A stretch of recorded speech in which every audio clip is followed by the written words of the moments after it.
info, donc c'est pas non plus tout à... Bien, mes chers collègues, nous poursuivons nos auditions de la mission d'information sur les droits de diffusion audiovisuelle du sport, en recevant cet après-midi Monsieur Thierry Boudard, président-directeur général de Sport Hall. Il est accompagné de François Pesanti, qui est membre du comité stratégique de Sport Hall. Monsieur Boudard, je vous remercie d'avoir accepté l'invitation à cette audition qui est, je le rappelle, retransmise en direct et en différé sur le site de l'Assemblée nationale. Comme vous le savez, car je crois que vous avez suivi nos travaux avec attention, nous nous intéressons de près au nouveau modèle de diffusion du sport, non seulement à la télévision, mais aussi dans les nouveaux environnements numériques. C'est pourquoi nous interrogeons tous les acteurs de cette diffusion, ainsi que les plateformes et réseaux sociaux intervenant dans ce domaine. C'est le cas de Bisport, que nous avons reçu la semaine dernière. Comme nous l'ont bien montré les auditions réalisées depuis le mois de juin, le marché des droits sportifs connaît depuis plusieurs années une concentration de plus en plus forte sur les événements dits premium. Et parmi eux, le football. Une des conséquences de cette concentration est malheureusement une moindre exposition des disciplines qui ne sont pas considérées comme premium. C'est précisément sur ce sujet que Sport Hall travaille. Je vous serai donc reconnaissant de nous présenter votre activité et plus largement votre vision de la diffusion du sport à l'heure de changements importants dans les habitudes de consommation d'audiovisuel et de l'arrivée fracassante des plateformes OTT sur le marché des droits sportifs. Sans plus attendre, Monsieur Boudard, je vous cède la parole pour un propos liminaire d'une dizaine de minutes, qui sera suivi d'un échange de questions-réponses avec notre rapporteur, Monsieur Cédric Roussel. Je vous remercie. Bonjour à tous. Merci beaucoup en tout cas pour cette invitation. Nous sommes très heureux d'être là avec vous pour participer à cette audition. Donc je suis Thierry Boudard, le PDG de Sport Hall. Sport Hall est une société assez récente. Nous avons créé il y a 2 ans environ, une société française. Et nous sommes effectivement, on pourrait le dire, une plateforme OTT. En vérité, nous ne sommes pas que ça. Nous ne sommes pas simplement une plateforme de streaming. Nous avons développé une plateforme vidéo de gestion des lives, de gestion des vidéos à la demande, effectivement. Mais nous avons également développé toutes les compétences d'un média qui permettent aux ayants droit sportifs français de devenir indépendants dans la production, la promotion et la diffusion de leurs images de sport, particulièrement de leurs événements sportifs en direct, vers leurs fans. Et d'être directement connectés à leurs fans. C'est ce qu'on appelle en anglais le direct to consumer. C'est une vraie révolution. C'est très souvent associé à l'OTT, effectivement. Avoir sa propre plateforme OTT, pour un ayant droit, ça veut dire être directement connecté à ses fans. Donc nous, on a créé Sport Hall pour faciliter et accélérer la transformation digitale des ayants droit sportifs pour que eux fassent ce direct to consumer eux-mêmes. Bien sûr, les fédérations nationales françaises, mais c'est partout dans le monde entier, et les fédérations internationales, ce n'est pas leur métier. Elles ont besoin d'un accompagnement. Avoir une plateforme ou un réseau social, ça ne suffit pas. Il faut mettre en œuvre tous les métiers qui leur permettent finalement de devenir leurs propres médias. Donc nous avons également développé chez Sport Hall, et évidemment avec l'aide des spécialistes qui nous ont rejoints, toutes les compétences d'un média. La compétence éditoriale, la compétence de production audiovisuelle, la compétence de marketing, le marketing vers le grand public, et de monétisation. Parce qu'au-delà de la visibilité d'un sport, il est important pour l'ayant droit sportif d'avoir un modèle économique qui tourne. Et ça passe donc par la mise en œuvre de moyens de ramener de l'argent. Donc ça peut être de la publicité, ça peut être du sponsoring de gré à gré, ou des abonnements payants. Depuis moins d'1 an, on a lancé notre application gratuite Sport Hall en novembre 2020. Depuis moins d'1 an, nous avons accueilli une vingtaine de fédérations sportives qui utilisent notre plateforme et nos services d'accompagnement. Donc on a en gros une vingtaine de sports dans l'application. L'application, elle est téléchargeable, comme on dit, iOS, Android. Elle est également disponible sur le web, sporthall.tv. Et ces derniers mois, nous avons développé, pour des ayants droit un peu plus premium, des applications qui leur sont dédiées. Vous avez auditionné la Fédération française d'athlétisme, Monsieur le Président André Giraud, qui vous a parlé d'Athlé TV. Vous avez auditionné Juliane Gross de la Fédération française de football, qui vous a parlé de Futsal Zone. Et nous avons également lancé la plateforme Fight Nation, avec notamment M. Arnaud Romera, qui est un ancien journaliste de France Télévisions, et qui crée une sorte de plateforme dédiée au sport de combat. Et nous travaillons également pour des fédérations internationales. Pour citer un exemple, l'Union européenne de cyclisme. Et donc, nous avons notre propre application Sportall. À l'intérieur de cette application, ce sont les contenus des ayants droit et ce sont les fans des ayants droit. Nous partageons l'accès aux fans, aux ayants droit. Donc c'est comme si c'était leur plateforme, sauf que c'est chez nous. En anglais, on appelle ça le SaaS, Software as a Service. Désolé pour tous ces anglicismes. Mais on met à leur disposition notre plateforme. Et du coup, c'est la leur. Ils peuvent eux-mêmes gérer leur contenu, gérer leurs fans et gérer leur modèle économique, on va dire. Et donc, pour ces ayants droit premium, nous pouvons développer une application qui leur est dédiée, fightnation.com, athletv.fr et futsalzone.tv dernièrement, donc en collaboration avec la FFF. Toutes ces applications dédiées qu'on peut faire pour un sport, elles se retrouvent toutes ensemble dans l'application Sportall, qui du coup sert également de place de marché. Et nous pouvons accueillir des applications OTT sportives d'autres ayants droit, qui ne travaillent pour l'instant pas avec nous. Nous pouvons accueillir ces applications dans notre place de marché. Donc cette notion de place de marché, un peu comme la place de marché d'Amazon, Amazon Marketplace, qui est là pour mettre à disposition de clients dans le monde entier des produits qui viennent du monde entier. Donc on a, ça c'est notre vision long terme, c'est d'être, et c'est le cas aujourd'hui, l'unique place de marché de la vidéo sportive. Sans être réellement un média nous-mêmes, puisqu'encore une fois, les ayants droit sportifs sont responsables de leur contenu, connectés directement à leurs fans, et ils font le choix de leur propre modèle économique. Alors comment nous, on se rémunère, pour s'arrêter un moment sur le modèle économique? Mais en fait, on ne vend vraiment rien. Un ayant droit sportif va démarrer chez Sportall sans aucun investissement. Par contre, on est dans un accord de partage des revenus. Les revenus publicitaires, sponsoring et les abonnements payants seront collectés par Sportall et reversés, pour un certain pourcentage, à l'ayant droit sportif. Nous n'achetons pas de droits de diffusion. Pour être précis, nous pouvons nous mettre d'accord sur une sorte de minimum garantie, mais nous n'achetons pas les droits de diffusion. Nous partageons les revenus récoltés auprès des fans de ces sports ou auprès d'autres médias qui seraient à même d'acheter des sous-licences de droits de diffusion. Donc ce modèle où on est en partage des revenus, ça nous met dans une position vraiment particulière avec les ayants droit. On est à leur côté, on est main dans la main.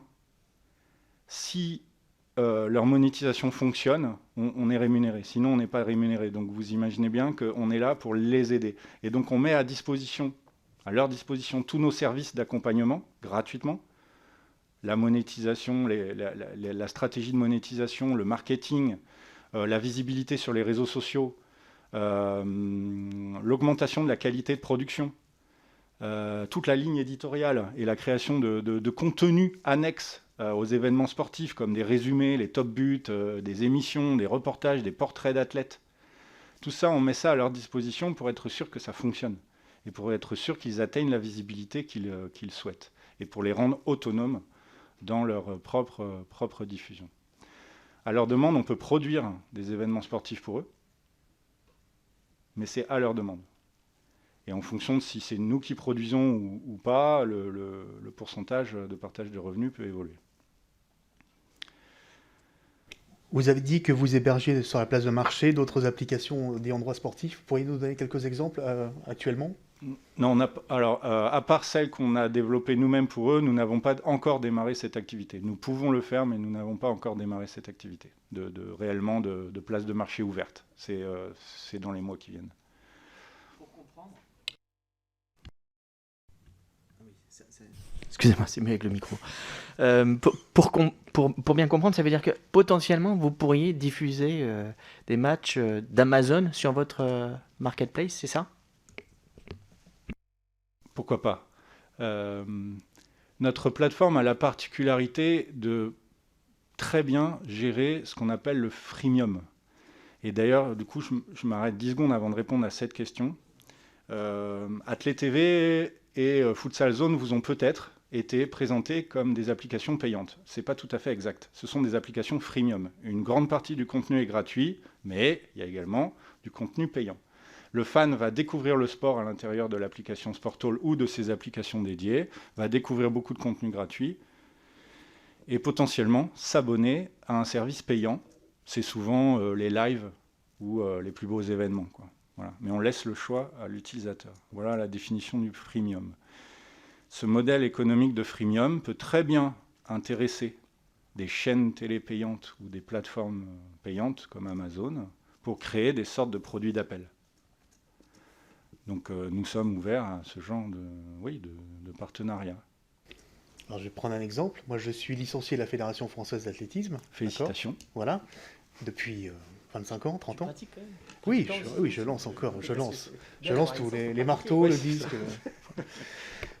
Et donc, on a la possibilité avec athlé-tv.fr, quand on est licencié, de pouvoir, sur la première année, avoir un accès, on va dire pour l'instant gratuit, mais qui deviendra payant par la suite. Donc, quand vous dites partage de revenus avec, par exemple, la Fédération française d'athlétisme sur les abonnements, ça veut dire que sur la première période où vous aurez beaucoup de licenciés, vous avez trouvé une forme de compensation financière ou Pour ces premiers mois, non. Nous avons accepté la gratuité pour les licenciés. Nous avons accepté l'impact sur notre business plan. Nous avons accepté cette démarche de la Fédération française d'athlétisme qui a fait ce choix pour un peu compenser la perte d'une licence 2021 quasi inutile à cause du Covid. Et donc c'était un choix judicieux que d'offrir gratuitement ce service aux licenciés de la Fédération française d'athlétisme. Et pour les quelques premiers mois de l'année, enfin en tout cas jusqu'à Noël, il n'y a pas, enfin voilà, nous on n'a pas de revenus voilà, sur ces licenciés. Voilà. Et ça marche Oui, on est très satisfait. Ouais, bien sûr. On présente des chiffres que, bien sûr, je ne peux pas vous communiquer. Tous les chiffres de chacun de nos ayants droit sont confidentiels, évidemment. Je peux quand même vous présenter des chiffres, globaux pour Sportall. On a globalement dépassé les 100 000 utilisateurs, alors qu'on a lancé notre service il y a exactement 8 mois. Donc on se développe quand même plutôt vite. Et le futsal vient juste de démarrer. Hein. Donc là, on est promis aussi à une belle croissance grâce à ce partenariat avec la FFF. Un autre chiffre, la moyenne d'âge des utilisateurs sur Sportall est de 33 ans, pour être exact. Pour comparer, mais vous le savez sans doute mieux que moi, la moyenne des audiences sur les chaînes TNT est au-delà de 50 ans. Donc nous avons pratiquement une génération d'écart. Ce qui est important pour ne pas se tromper de cible. Diffuser du sport, c'est pour donner envie de faire du sport, pour aimer ce sport, mais il est encore plus important pour les fédérations françaises d'être sûr de toucher les jeunes. Juste sur l'autre exemple que vous avez donné, donc la Fédération française de football, qui nous ont indiqué dans leur audition qu'ils diffusaient en particulier les matchs de national. C'est bien chez vous? Les matchs de national. Non, c'est sur leur chaîne télé. FFF TV. C'est sur leur chaîne télé, d'accord. Ouais. Et par rapport à Sportall, ils diffusent quoi? Alors sur Sportall, ils ont développé. Sur Sportall, ils ont développé l'offre D1 Futsal. Donc, et d'ailleurs, au-delà de la D1, c'est une offre futsal. Ça s'appelle Futsal Zone, au sens où cette offre sera capable d'accueillir bien évidemment l'ensemble des matchs de la D1 Futsal, mais possiblement aussi des contenus futsal européens, mondiaux, venant d'autres championnats ou d'autres types de compétitions. L'enjeu pour Sportall et ses partenaires étant aussi de se mettre au service des fans qui demandent, parce que les usages évoluent, qui demandent des offres à la carte, ça on le sait, mais qui demandent aussi un regroupement du maximum de droits concernant le sport qu'ils aiment sur la même offre, pour ne pas avoir à acquérir plusieurs offres payantes pour avoir 100% de leur sport. Donc l'une de nos démarches, ça a été le cas d'Athlé TV, dans lequel on fait converger les contenus français et la Wanda Diamond League, qui est le circuit professionnel international. Cette offre comporte les deux dimensions, française et internationale, et donc devient une offre de référence pour tout amateur d'athlétisme qui trouve tout au même endroit, au sein d'une même offre. Ce sera le cas de Futsal TV, de Futsal Zone, qui va englober les contenus français, mais dans les mois à venir, accueillir aussi des contenus internationaux, de manière à proposer aux fans de futsal la totalité de la discipline qui les intéresse sur une seule offre. D'accord, et pour bien comprendre, entre Futsal Zone d'un côté, Sport Hall, et puis la chaîne de la Fédération française de football, tout ça est bien hermétique. Il n'y a pas de croisement, de lien ou de... Tout ça est hermétique. Futsal Zone est un actif coédité par la Fédération française de football et Sport Hall. La Fédération française de football édite également le site de la FFF, fff.fr, qui peut servir de promotion à l'offre Futsal Zone. C'est-à-dire que quelques contenus de futsal peuvent être diffusés en direct ou en différé sur fff.fr, de manière à créer de la notoriété pour l'offre Futsal Zone, dont la Fédé française est partie prenante. C'est un actif qui est coédité par eux et nous, et dont les revenus abonnés reviendront en majorité à la Fédération française de football pour lui permettre de développer à la fois la production et les contenus, et plus globalement la promotion du futsal en France. On fait des questions à la volée comme ça, puisque c'est d'une part, moi, c'est un univers que je découvre. On a interrogé donc une autre plateforme, mais qui a un modèle un peu différent, et je voudrais être sûr de comprendre. On va interroger aussi Sport en France. Sport en France et Sport Hall, quelle différence, enfin différence, pas différence, si oui, lesquelles? Parce que il me semble que Sport en France a vocation à travailler avec l'émanation du CNOSF, donc a vocation à travailler aussi sur le même cœur de cible que vous, à savoir les fédérations sportives. Alors en effet, nous travaillons sur les mêmes sports, les mêmes fédérations, mais nous ne faisons pas le même métier. Nous estimons que nous ne faisons pas le même métier. Le métier de Sport Hall est celui d'accompagner un ayant droit, une fédération, une ligue, dans sa capacité à créer son propre média, dans lequel elle va pouvoir diffuser la totalité des compétitions et des contenus qu'elle souhaite mettre à disposition du public. Donc ça c'est notre métier, d'accompagner un ayant droit dans la totalité de sa stratégie et de ses besoins de médiatisation. Contrairement à des diffuseurs qui vont diffuser des événements ou mettre à disposition une plateforme pour que les ayants droit puissent déposer des événements dessus. On a même plutôt tendance à dire que Sport Hall est un partenaire naturel de tous les diffuseurs gratuits.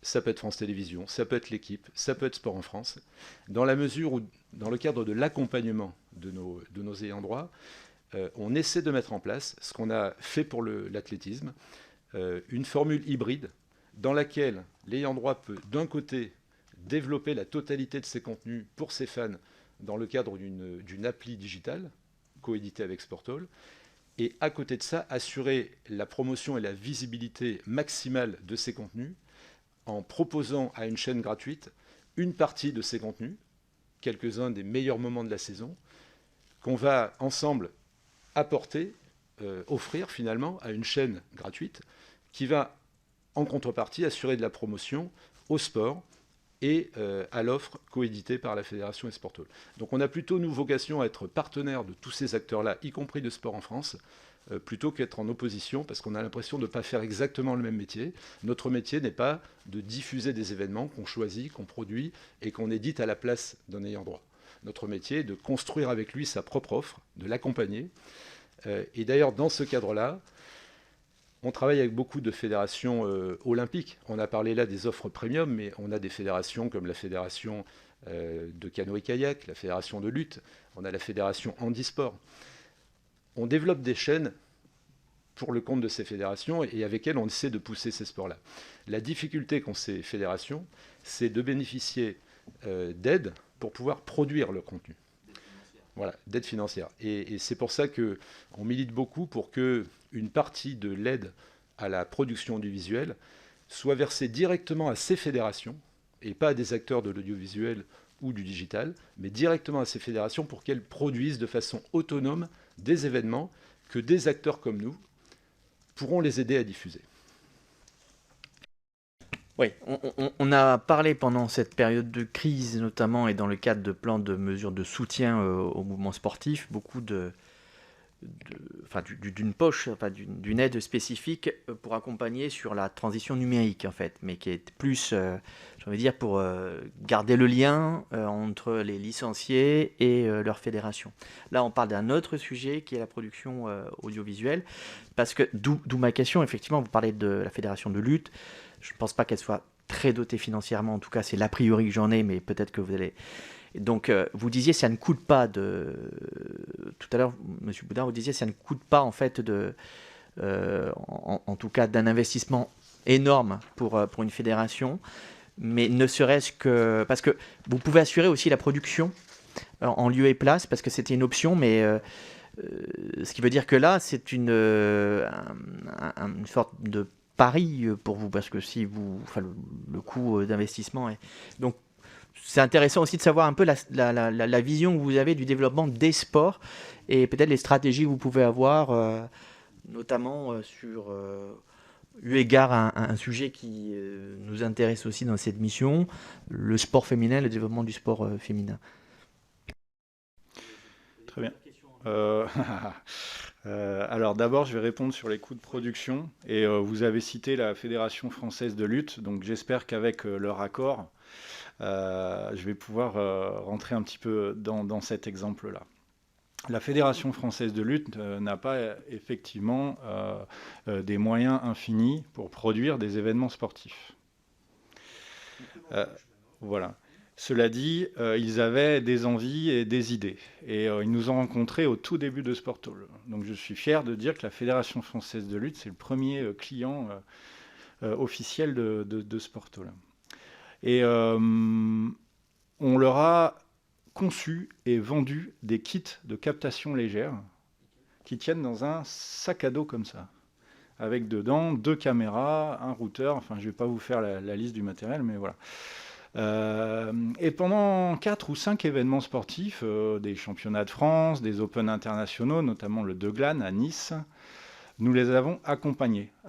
Quand je dis nous les avons accompagnés, mon associé Pierre ou Arnaud, mes associés et moi, nous allions nous-mêmes sur ces événements peaufiner ce kit avec la Fédération française de lutte. Et nous avons comme ça filmé 5 événements en 6 mois. À la fin, on leur a vendu ces kits, environ quelques milliers d'euros d'investissement. Depuis, ils sont autonomes dans la captation de leurs événements sportifs. Ils en produisent 10 à 15 par an. Ça ne leur coûte plus rien, clairement. Voilà, et ça, c'est juste un exemple. Après, je dirais à l'extrême, nous pouvons également prendre le pari, vous avez dit le mot, donc c'était un peu la suite de votre première question. Nous pouvons prendre le pari de prendre à notre charge les coûts de production sur certains produits sportifs, notamment des championnats, des gros championnats. Bien sûr, le modèle économique, le partage de revenus sera différent, forcément. Nous pouvons également faire ça. Mais au cœur de cette problématique-là, ce sont les coûts de production de live qu'il faut analyser. Quand un ayant droit sportif veut absolument diffuser son événement sur une chaîne de télé traditionnelle, de plus en plus souvent, la chaîne de télé lui demande de payer les coûts de production. Et la chaîne de télévision va lui imposer un cahier des charges. Ça peut coûter plusieurs dizaines de milliers d'euros pour produire un événement par jour. 25-30% à peu près de coûts supplémentaires sur les coûts de production, c'est ça? Ah non, c'est plus... Là, je vais par rapport à... Produire un événement sur une chaîne de télé traditionnelle peut coûter plusieurs dizaines de milliers d'euros par jour. Ça peut être moins, hein, bien sûr. Voilà. Mais certaines fédérations dépensent une grande partie de leur budget de visibilité pour se payer quelques événements par an. et je pense que certaines l'ont témoigné. J'ai écouté beaucoup. Nous, on les amène dans un autre schéma. On va leur proposer notre réseau de sociétés de production digitale qu'on a formé à nos outils, notamment nos kits, mais d'autres matériels, pour tomber dans des coûts de production qui sont 10 fois moindres que ceux que je viens de vous donner. C'est de la production digitale. Ça ne pourra pas passer à la télé. Ce n'est pas du satellite, voilà. Mais ça passera très bien sur une plateforme digitale. Et la qualité de production audiovisuelle que nous proposons est largement suffisante pour plaire aux fans. Je ne parle pas d'une caméra tenue à bout de bras par un papa pour filmer son enfant et ça part sur Facebook Live. On parle vraiment d'une qualité quasi broadcast. Vous pouvez aller sur la plateforme, voir des productions qui ont été faites entre 3 et 4 000 euros par jour et vous ne verrez pas la différence avec des productions qui ont coûté 20 000. Voilà. Et ça, on met ça au service des fédérations pour qu'elles diffusent mieux leur budget sur des événements tout au long de l'année. Et du coup, pour offrir un rendez-vous régulier et quasi permanent à leurs fans dans une appli qui leur est propre. Et le fan, du coup, il revient souvent. On va diffuser également des extraits sur les réseaux sociaux. C'est fait en partie, c'est semi-automatique dans notre plateforme que de diffuser des extraits sur les réseaux sociaux pour vraiment inonder la fanbase de contenu régulièrement, quasi quotidiennement, avec le même budget que ce qu'ils utilisaient avant pour avoir un événement par an. Voilà. Et là, on change vraiment le paradigme de la production audiovisuelle et de sa diffusion. C'est typiquement un modèle qui répond à la fois à l'attente des ayants droit et à l'attente des fans. On parle beaucoup des ayants droit, mais il faut aussi parler des fans. Les fans dans le sport ont été beaucoup bousculés ces dernières années par un paysage audiovisuel qui est en perpétuelle mutation. Et l'une des attentes premières des fans, c'est de payer moins cher, parce qu'ils sont prêts à payer pour quelque chose qui les passionne, ils comprennent, ils sont engagés dans un sport, donc ils sont prêts à le financer à sa juste valeur, mais à condition de bénéficier d'un service à la carte, de formule donc d'abonnement à la carte, mais aussi de bénéficier de la totalité de leur passion, et de la totalité des contenus qui viennent nourrir leur passion quotidiennement. Voilà, donc les fans veulent plus de contenu et plus souvent, ce que grâce à ces solutions, les ayants droit, les fédérations peuvent leur apporter, grâce à l'aide qu'on leur apporte dans la façon de pouvoir produire plus pour moins cher et de pouvoir développer des contenus à la carte tels que les fédérations souhaitent les exposer. On n'est plus dans la contrainte d'une chaîne de télé qui doit répondre à une programmation linéaire s'impose à tout le monde. Alors qu'une plateforme OTT permet de déployer des contenus à la carte, sous différentes formes. Ça peut être du live, ça peut être de la VOD, ça peut être du résumé, ça peut être des archives, ça peut être du magazine. Bref, tout ce qui va pouvoir constituer une attractivité et un catalogue de contenus qu'une fédé veut exposer au bénéfice de ses fans qui attendent d'être nourris avec l'ensemble de ces contenus. Donc on essaie de réunir ces attentes des fans et des fédérations dans le cadre d'une offre qui convient aux nouveaux usages et à leurs attentes réciproques.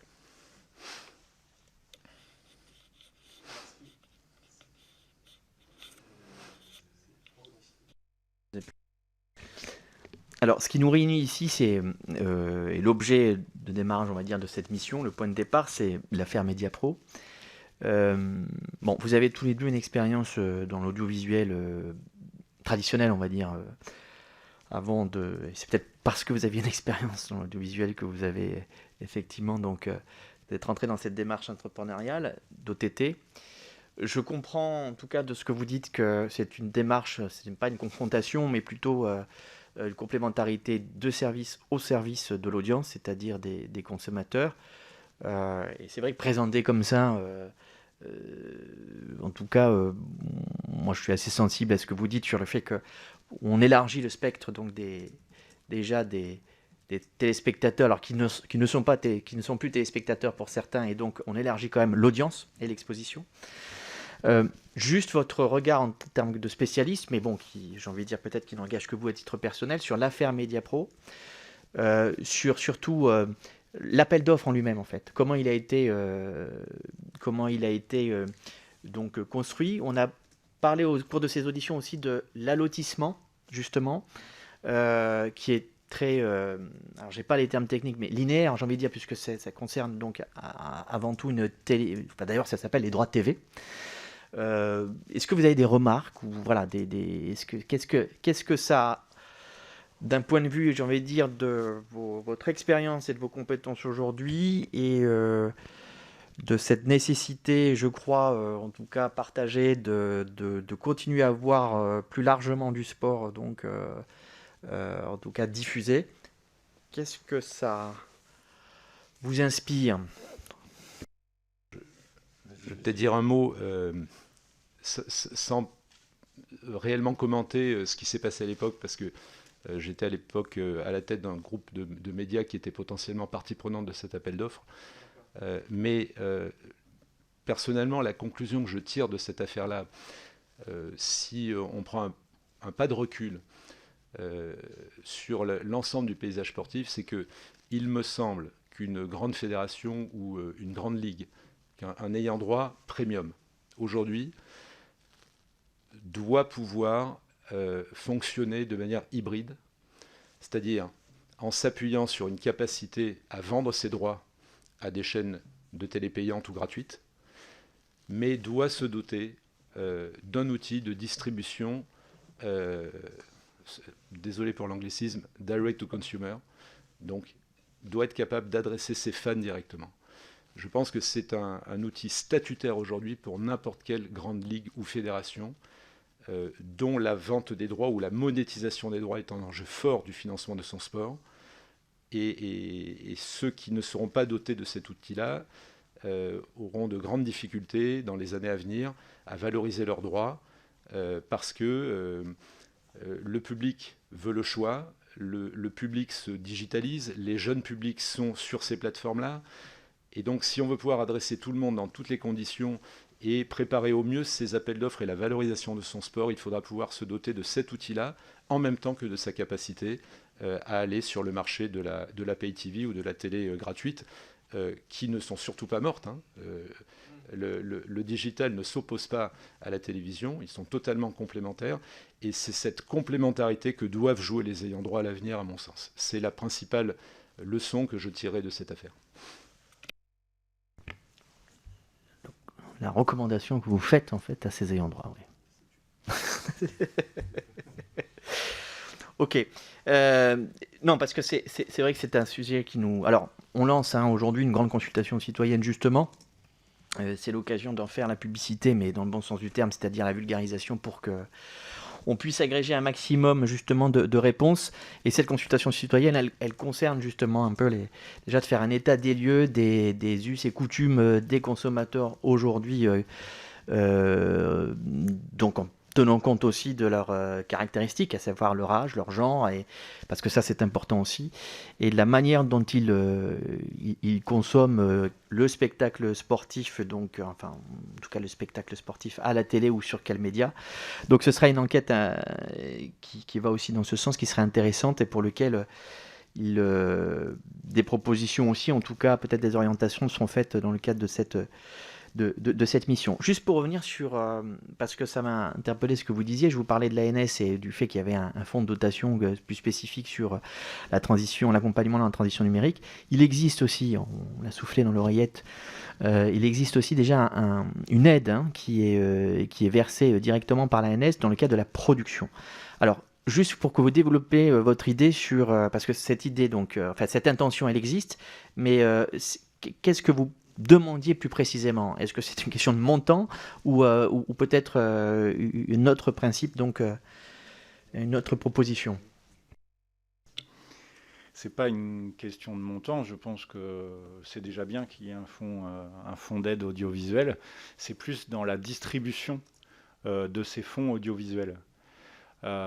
Ces dernières années, le fonds a été en très grande partie utilisé simplement par un seul canal de diffusion, au détriment des autres en fin de compte. Ce que nous suggérons, c'est que ce fonds soit vraiment mis à disposition des fédérations sportives et des clubs dans leurs projets personnels, sans contrainte, sans qu'on leur impose un canal ou une solution ou je ne sais quoi, mais qu'ils fassent leur propre choix. Je vais prendre un exemple hyper concret. On parlait de la Fédération française de lutte qui achète des kits pour devenir autonomes dans leur captation. Eh bien, l'achat de matériel n'est pas éligible au fonds audiovisuel. Je pense que c'est un exemple. Hein. Mais ouvrir le champ des possibles sur cette aide, pourquoi? Parce que le marché évolue très vite, la technologie évolue très vite, la façon d'évoluer dans le monde digital évolue très vite, et des solutions comme Sportall, oui, il y a 2 ans, ça n'existait pas. Donc forcément, ça n'était pas bien pris en compte dans sans doute les règles de distribution du fonds audiovisuel. Et peut-être qu'il faut juste remettre un peu à jour les règles et ouvrir un peu le champ des possibles et surtout donner le plus de choix à la fédération, aux fédérations en général, et leur permettre vraiment efficacement de faire leur propre transformation digitale. Par exemple, le développement de leur propre appli OTT devrait pouvoir également être éligible. Il faut, je pense, ouvrir le champ des possibles parce que le marché évolue très très vite. Voilà notre suggestion. Parce que selon vous, il y a donc un cahier des charges bien précis pour l'allocation de ces fonds, c'est ça?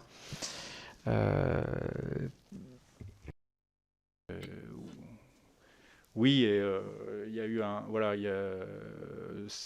oui, je pense qu'il a été très très utilisé pour certaines façons de produire les événements et de diffuser ces événements et qui ne prenait pas en compte le digital, si je ne me trompe pas. Ça s'est ouvert ces derniers temps, je pense, mais au début, c'était pas ouvert au digital, c'était que pour la diffusion traditionnelle. Et voilà, c'est en train d'évoluer. Il faut, je pense, juste changer ces règles régulièrement pour être à jour avec l'évolution du marché. Voilà. Alors, est-ce que vous pensez qu'elles sont outillées pour pouvoir avoir déjà ce niveau de réflexion sur la stratégie audiovisuelle, etc. Quand on voit, je dirais, un peu dans notre quotidien, auprès des associations, des clubs, des fédérations, c'est plutôt je vais dire, ils ont les mains dans le cambouis, plutôt déjà recréer des liens avec les bénévoles pour faire remarcher la machine, etc. Cette question, je la pose parce qu'à un moment donné, est-ce que à un moment donné, cette réflexion-là ne peut pas être une réflexion plutôt d'ensemble, c'est-à-dire une réflexion générale déjà, puisque vous avez des fédérations qui se posent individuellement cette question-là, mais j'ai envie de dire que c'est peut-être une réflexion d'intérêt national pour le coup, parce que beaucoup de disciplines sont de plus en plus menacées de ne pas être diffusées. En tout cas, il n'y a pas de monétisation, très peu de monétisation. On va être positif. En tout cas, c'est un enjeu pour elle, en tout cas, de diversification et de création de valeur. Mais est-ce qu'à un moment donné aussi, il n'y a pas besoin que cette réflexion soit menée à une plus grande échelle et voilà, pour qu'elle soit aussi efficace et qu'elle ait davantage de poids? Il est évident à l'usage qu'on constate que les fédérations qui ont le plus besoin d'être aidées, à la fois financièrement, mais opérationnellement également, parce que vous avez raison, ce n'est pas leur métier, leur compétence que de développer des compétences médias ou distribution de contenu ou marketing ou monétisation des contenus, évidemment. Donc elles ont besoin d'aide à la fois financière et à la fois opérationnelle. J'ai envie de dire que les fédérations les plus attractives, celles qui possèdent les plus grosses fanbases et qui peuvent rentrer dans des logiques premium de contenu payant et d'abonnement, elles vont pouvoir générer leur propre modèle économique et leur autonomie, puisqu'une partie des revenus qu'elles vont récolter grâce aux abonnements par exemple, servira à financer la production et à financer de plus en plus de contenu et donc à rendre les offres de plus en plus attractives. En revanche, une grande partie des fédérations aujourd'hui ne possèdent pas encore de produits et de fanbase susceptibles de générer du payant et donc des revenus récurrents.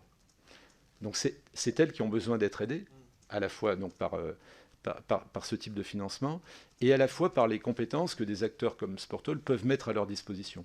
Au départ, Sportall n'avait pas forcément identifié tout le spectre d'aide opérationnelle qu'il fallait mettre à disposition des fédérations dont le métier n'est pas de faire du média. Donc aujourd'hui, Sportall fait partie des acteurs qui se sont équipés dans tous les métiers de la chaîne, production, édition, marketing, distribution payante si besoin, et donc sont capables d'accompagner les fédés sur tous ces enjeux-là. Voilà. Et cet accompagnement a un coût, c'est un investissement, mais il est essentiel aujourd'hui pour la réussite d'une offre. Voilà. Donc il faut pouvoir produire une offre, diffuser des lives, et être capable de bien les marketer, de bien les promouvoir et de bien les diffuser pour qu'ils atteignent le public ciblé. Je vais compléter pour répondre à votre question. Oui, je pense qu'il y a un chantier sans doute d'envergure nationale, clairement. L'axe majeur, je suggérerais à travailler, c'est le marketing de ce contenu sportif. Nos jeunes, nos enfants et nous-mêmes d'ailleurs, on passe beaucoup de temps sur nos écrans, de plus en plus sur le petit écran et de moins en moins sur le grand. Il y a 2 ans, le monde entier s'est mis à regarder plus les petits écrans que les grands écrans. La bascule a eu lieu il y a environ 2 ans. Sur nos smartphones, nous avons de nombreuses applications, dont certaines vidéos qui nous prennent beaucoup de temps. Je ne vais pas les citer. Et donc, la diffusion du sport rentre dans ce milieu extrêmement concurrentiel du temps d'audience de chacun.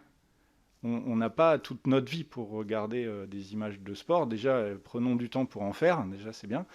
Et si il nous reste encore un peu de temps, regardons des images de sport. Sauf qu'on regarde des séries, on regarde ses messageries, ses réseaux sociaux, etc. Afin de capter l'audience de ces jeunes, il faut des produits de qualité, il faut des produits appétants. Il faut donner envie de regarder le sport. Il faut trouver, et là c'est des termes un peu plus poussés encore en termes de marketing, mais il faut mesurer tous ces taux de transformation, il faut mesurer c'est quoi le coût d'acquisition d'un téléspectateur et la valeur du téléspectateur. Un téléspectateur connecté, où, quand on sait qui il est, quel âge il a, où il habite, quel sport il aime, la valeur de ce téléspectateur est bien plus grande qu'un simple téléspectateur de télévision, je dirais, du salon, où on ne sait pas trop qui regarde, et finalement on n'est pas connecté à cet auditeur. Donc il faut vraiment se pencher sur cet aspect de marketing, de coût d'acquisition de la vue et de valeur de la vue. Et ça c'est majeur.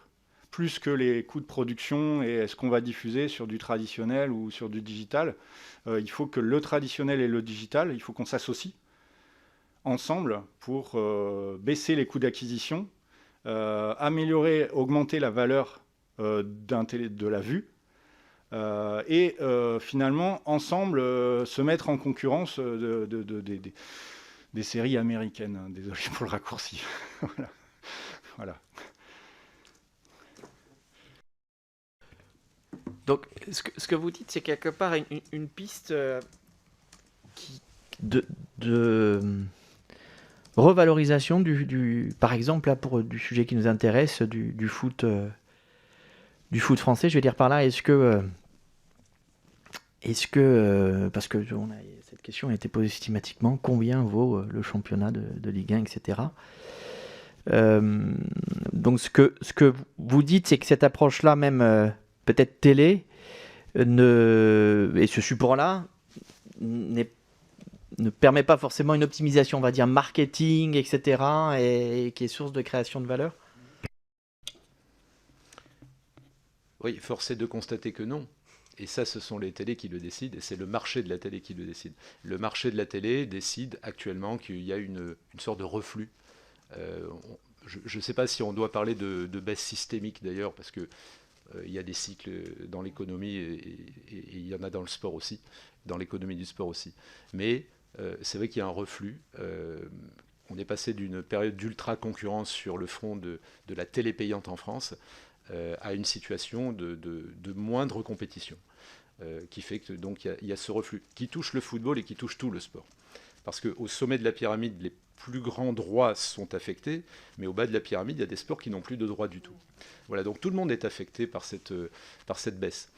Donc le digital aujourd'hui est une solution pas seulement de repli, mais une alternative pour retrouver un modèle économique qu'on a perdu sur un autre mode de diffusion. C'est pour ça que les deux sont complémentaires et que l'un peut venir au secours de l'autre. on a l'impression, et Dieu sait que Thierry n'a pas fait Sport Hall forcément pour ça, au départ, qu'aujourd'hui, Sport Hall est une bouée pour beaucoup de sports, au sens où elle leur permet de retrouver un écran, voire un modèle économique. Donc, voilà, tout ça, c'est un jeu de vases communicants. La télévision payante est dans une phase de décroissance, on va dire, ou de réorganisation, ou de restructuration, plus précisément. Le digital est là pour venir en soutien des sports qui sont les premières victimes collatérales de ça, en essayant de leur redonner un modèle économique. Donc, tout ça se parle, on est dans le même écosystème. C'est pour ça qu'il ne faut surtout pas opposer les médias traditionnels au digital. On est dans le même écosystème. Simplement, on est dans une phase de transition qui provoque de la réorganisation, du désordre, des difficultés pour certains. Les plus fragiles souffrent plus que les plus puissants, mais les plus puissants souffrent aussi. Le temps que tout ça se réorganise. Et on a vraiment la conviction que le digital va permettre à tout ça de se réorganiser et de retrouver de la valeur. Parce que c'est pas vrai qu'il y a moins de passion pour le sport. C'est pas vrai qu'il y a moins de fans. C'est pas vrai que les gens veulent plus payer.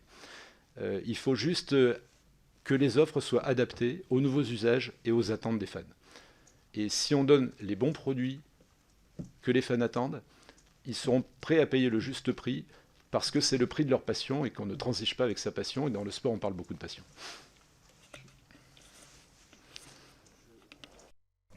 J'aurais voulu vous entendre sur cette grande marketplace qui est Amazon et qui est donc, parler de réorganisation. Là, pour le coup, il y a eu une réorganisation en fait de la diffusion du fait d'un nouvel acteur qui a donc acquis les droits actuels de la diffusion de la Ligue 1. Donc, encore une fois, je suis là pour chercher vos inspirations. Donc, qu'est-ce que cela vous inspire justement? Et en lien avec ce que vous venez de dire, François Pesanti, sur cette réorganisation, cette réflexion à nouveau. Oui. Alors, du coup, je me permets, mais ça va être la suite logique. Je vais juste rentrer plus dans le détail en prenant l'exemple, effectivement, de la Ligue 1 sur Amazon Prime Video. Amazon Prime Video, c'est une plateforme de streaming moderne, c'est Amazon, une des plus grosses puissances mondiales. Malgré tout, ce qu'ils nous proposent, c'est un modèle très traditionnel. Je m'abonne par mois ou à l'année pour voir toute la Ligue 1. Mettons-nous 2 secondes à la place du fan. Alors, je vais dire que je suis fan de foot, c'est pas tout à fait vrai, mais bon. Donc en tant que fan de football, je n'ai pas le temps de regarder tous les matchs de la Ligue 1. Je n'ai pas le temps. J'ai une famille et un métier. Plus, voilà. Donc, par contre, j'aimerais bien regarder que les matchs de l'équipe dont je suis fan. Ça oui, là je serais prêt à payer. Ou alors je serais prêt à payer que les soirs où je suis libre, ce qui n'est pas souvent, mais voilà. Mais là je serais peut-être même 6-7 euros ce soir-là. Mais c'est tout. Le reste du temps, si je suis pas libre, j'ai pas envie de m'abonner et de dépenser de l'argent pour rien. Ou alors j'aimerais juste avoir les buts. Parce que moi dans le foot, il n'y a que les belles actions qui me plaisent. Ou j'aimerais ne voir que les actions de Neymar. Voilà, que lui. Voilà, j'ai poussé le bouchon un peu loin sur mon dernier exemple, mais c'est pour vous montrer ce que le digital est capable de faire. Parce que tous les exemples que je viens de donner, c'est facile à faire, contrairement à ce qu'on peut penser. Et dans une plateforme comme Sport Hall, le pay-per-club, le pay-per-view, le pay-per, etc., c'est prêt, tout est prêt. Et voilà, personnellement, pour répondre à votre première question, mon avis personnel, c'est que j'ai trouvé qu'ils n'étaient pas très innovants dans la façon de vendre la Ligue 1. Voilà.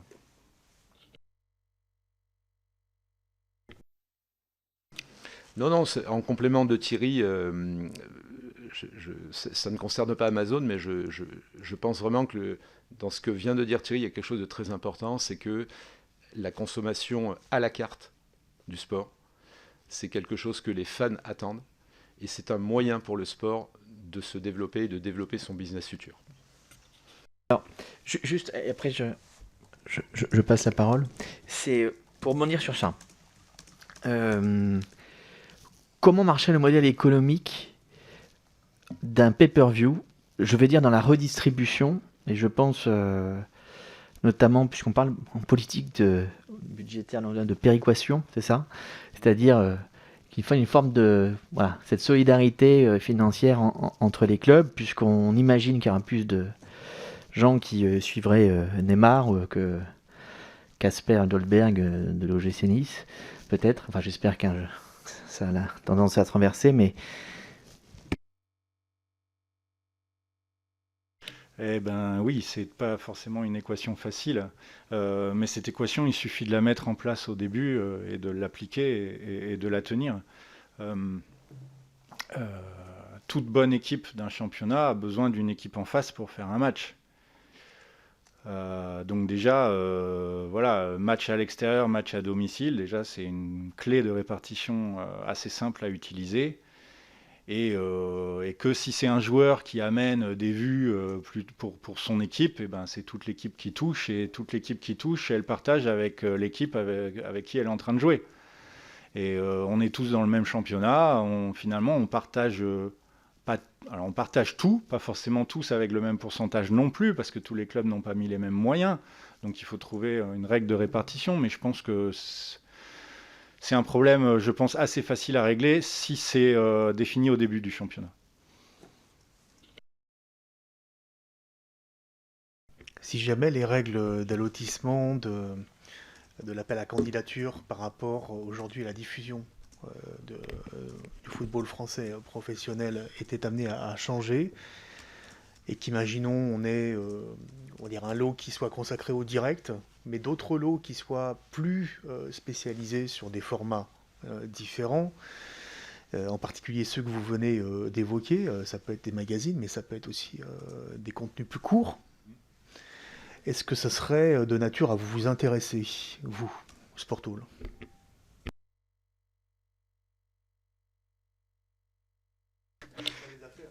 Il faut que j'en réfère à mon comité stratégique.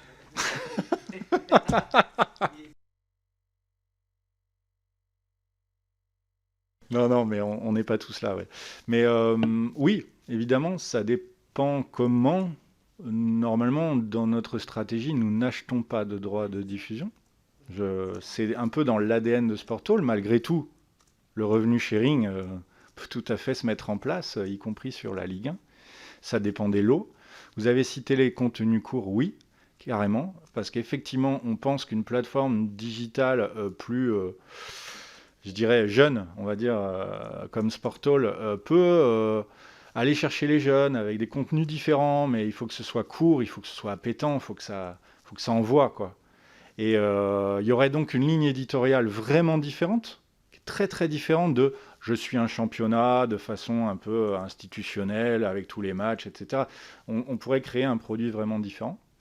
Donc oui, mais évidemment, il faut voir les conditions, parce que quand on voit les centaines de millions qu'il faut sortir pour acquérir les droits, voilà, il faudra regarder, combien ça coûte tout ça.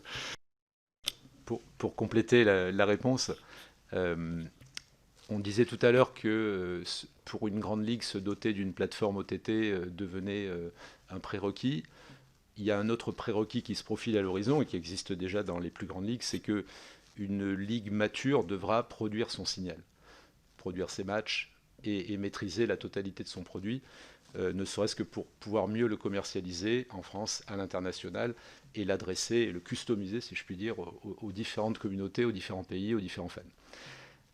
Donc j'ai l'impression que l'ADN de Sport Hall, c'est plus d'accompagner un ayant droit dans cette stratégie de déploiement OTT et de production de ses contenus que d'aller acheter ses droits. Est-ce qu'il est trop risqué d'acheter des droits télé maintenant premium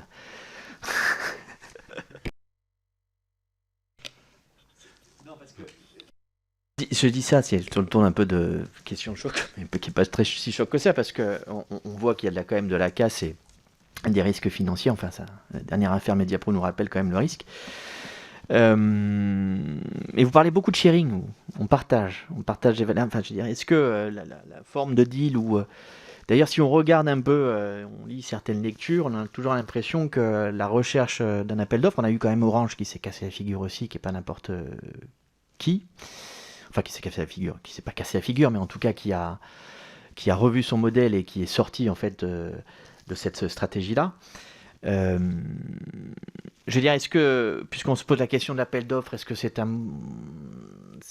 le meilleur moyen de commercialisation aujourd'hui des droits TV? Est-ce que ce principe des enchères, voilà, À la vitesse où vont les choses, il est très difficile d'être affirmatif sur ce qui se passe aujourd'hui, ce qui se passera dans 5 ans ou dans 10 ans. Les choses vont beaucoup trop vite.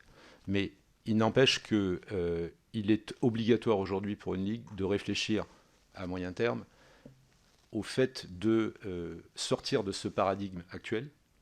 Je vends mes droits que je confie à un diffuseur tiers qui en fait ce qu'il veut, pour raisonner dans un autre paradigme qui est je produis mon signal et j'utilise tous les moyens à ma disposition pour le distribuer au mieux, soit à des diffuseurs tiers, soit directement aux consommateurs, par pays, par club, par région, etc. Ensuite, on évoquait les clés de répartition des revenus. Ça, c'est un autre sujet. L'important, c'est de faire grossir les revenus et ensuite, ou de les retrouver, et ensuite de les répartir. Mais pour moi, la répartition est un autre débat qui est un débat interne finalement aux ligues. C'est à elles de déterminer, entre clubs notamment, comment ils veulent répartir cette manne-là. Il est évident que des clubs vont représenter beaucoup plus de revenus que d'autres. À eux de voir quel équilibre ils veulent créer sportivement au sein de leur ligue et donc comment ils vont redistribuer tout ça. Mais là, on touche aux sportifs, on n'est plus dans nos domaines de compétences. En revanche, oui, si on raisonne à plusieurs années, il est évident qu'il serait suicidaire de penser que le modèle actuel va se pérenniser, va créer de la croissance. Il est inéluctable que ce sera même l'inverse. Bien, écoutez, si on a fait le tour des questions, je vous remercie beaucoup pour votre contribution. Vous avez quelque chose à ajouter? Extrêmement riche. Non, merci beaucoup de votre écoute. Merci beaucoup à vous. Merci, messieurs. Merci, M. Boudard, M. Pesanti.